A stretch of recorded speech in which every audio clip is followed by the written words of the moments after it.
Chào bạn, mình là Hoàng, không biết bạn có phải là Sơn không? Vâng, mình là Sơn đấy ạ. Mời bạn vào nhà.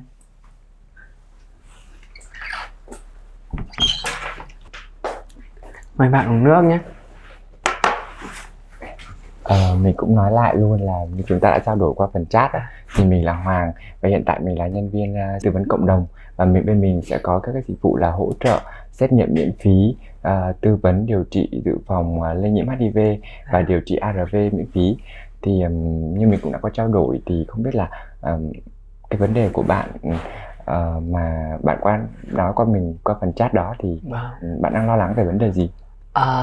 Vâng, dạo này mình có một vài chuyện mình muốn tâm sự với ai đó mà không phải cùng nhóm bạn của mình ấy. Có vẻ như bạn đang lo lắng gây ảnh hưởng đến sức khỏe của bạn.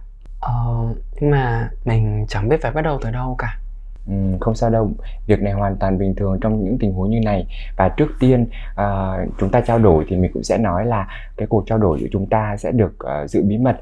Và nếu như bạn có nguy cơ cao ấy và mà muốn xét nghiệm thì mình sẽ xét nghiệm cho bạn và dựa vào cái kết quả xét nghiệm đó và mình sẽ tư vấn thêm cho bạn. Dạo gần đây mình có quan hệ tình dục thường xuyên hơn với một vài bạn tình khác nhau. Vậy là gần đây bạn thường xuyên quan hệ với nhiều bạn tình khác nhau. Bạn có thể cho mình biết thêm là điều gì khiến bạn lo lắng? Trước đây thì mình không có như thế đâu. Nhưng mà dạo gần đây mình cứ muốn ở với bất kỳ ai mà mình muốn ấy. Cứ thấy ai xinh xinh là mình thích liền à. Mình cũng quan hệ tình dục nhiều hơn. Vậy là bạn quan hệ tình dục nhiều hơn Vâng. và thường xuyên với bạn tình khác nhau. Vậy là không biết là trong quá trình quan hệ đó thì bạn có sử dụng bao cao su không?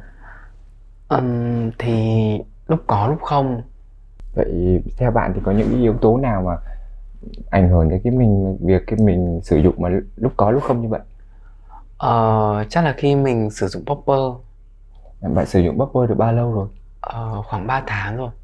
Thực ra thì ban đầu mình cũng cảm thấy khá tuyệt. Nhưng mà gần đây thì mình cảm thấy hơi mệt. Không biết có phải do popper không. Nhưng mà cảm giác thì là mình cảm thấy mọi chuyện càng ngày càng tệ đi. Vậy là trong 3 tháng qua bạn đã quan hệ tình dục với nhiều người và bạn đã sử dụng Buffer khi quan hệ, và trong quá trình bạn quan hệ đó thì bạn có sử dụng chất kích thích khác không? Không, mình chỉ sử dụng mỗi popper và thuốc lá điện tử thôi. Mình cảm thấy khá phê khi dùng popper lúc quan hệ ấy. Nhiều lúc cũng hứng quá nên mình quên sử dụng bao cao su luôn. Bạn quên sử dụng bao cao su khi mà bạn quan hệ. Vâng ạ. Ồ, vậy thì trong cái quá trình bạn quan hệ đấy, cái việc mà bạn không sử dụng bao cao su là sẽ dẫn đến bạn có nguy cơ cao lây nhiễm HIV và cùng với các bệnh lây truyền qua đường tình dục khác. Thì bạn có muốn chúng ta trao đổi thêm về HIV không? Vâng, mình có ạ. Như bạn chắc cũng đã biết là HIV lây qua 3 đường: đường máu, đường tình dục và từ mẹ sang con. Nếu như trong cái quá trình mà chúng ta quan hệ mà không sử dụng bao cao su như vậy thì nó sẽ dẫn tới cái việc mà chúng ta sẽ có nguy cơ cao lây nhiễm HIV, đồng thời cùng với các bệnh lây truyền qua tình dục khác. Thỉnh thoảng mình cũng hay bị đau đầu chóng mặt. Bạn đang lo lắng về cái vấn đề đó và bạn đang không biết cách giải quyết vấn đề đó là sao. Vậy thì theo bạn, bạn tự đưa ra những cái cách giải quyết như nào cho vấn đề này? Mình cũng chẳng biết nữa. Từ lúc nghỉ hè thì mình cũng có nhiều thời gian rảnh hơn. Mình chẳng muốn ở một mình, nhưng cũng không muốn bất kỳ một mối quan hệ nào. Kỳ học mới cũng sắp bắt đầu rồi nên là mình nghĩ lúc đấy mình cũng sẽ có nhiều thời gian bận rộn hơn. Tức là khi bạn bận rộn này, bạn phải học tập này, thì lúc đó bạn sẽ không để ý tới những cái vấn đề về quan hệ tình dục, và bạn sẽ chăm chú bản thân hơn và chú trọng về mặt thể chất và tinh thần hơn. Vậy còn thì những cái lúc rảnh rỗi thì là bạn sẽ quan tâm về nó nhiều hơn. Vâng, chắc thế. Mình thì vẫn thích sử dụng popper hơn. Nhưng mà bản thân mình biết là về lâu về dài nó không mang lại lợi ích gì cho mình cả. Mình rất mong để được đi học lại. Có lẽ là mình nên tập thể dục nhiều hơn. Hoặc là mình sẽ kiếm một cái gì đó để khiến mình bận rộn hơn chẳng hạn. Và như trước đó bạn có nói là trong quá trình mình quan hệ mình không sử dụng bao cao su, thì bạn cũng phải biết là cái việc mà mình sử dụng bao cao su ấy thì nó sẽ giúp bạn giảm nguy cơ lây nhiễm HIV cùng với các bệnh lây truyền qua đường tình dục khác.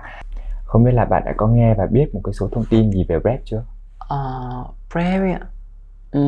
Hình như là em có nghe qua rồi, nhưng mà cũng không rõ. Với cả hiện tại thì em cũng không có quá nhiều điều kiện để có thể mua thuốc ấy.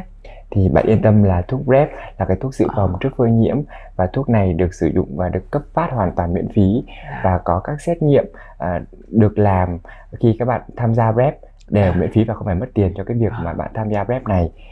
PrEP có hiệu quả hơn 90%, nếu trên 90% nha.